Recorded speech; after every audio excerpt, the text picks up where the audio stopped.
हे नागराज, हाँ माँ। अब हम लोग समुद्र के किनारे पहुंच चुके हैं नागराज। तुम समुद्र के किनारे लेट जाओ नागराज। मैं तुम्हारे शरीर को मांजना प्रारंभ करूंगी नागराज। माँ मुझे डर लग रहा है माँ।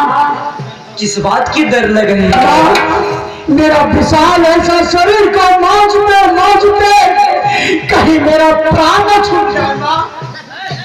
नहीं नहीं पुत्र, भला कोई भी माँ अपने पुत्र की प्राण क्यों लेना चाहेगी नागराज? हाँ माँ तुम्हारी भरोसा है माँ, माँ का ही भरोसा है माँ। क्यों नहीं नागराज? ठीक है माँ।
धागे की समान पतली बना दी हो नागराज।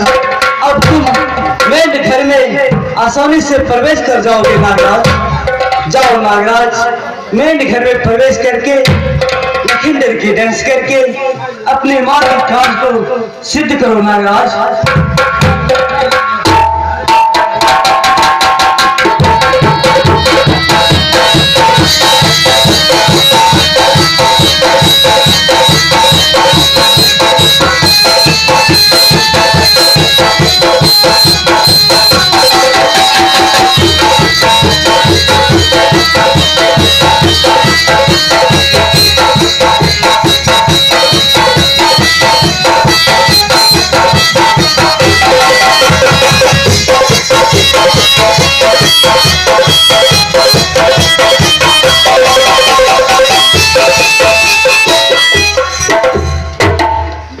माँ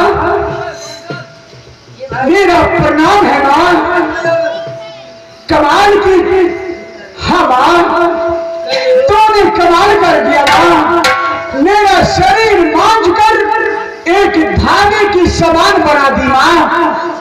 ठीक है माँ, मैं इस समय चंपला नगर जा रहा हूँ माँ, जा रहा हूँ माँ, जा रहा हूँ माँ।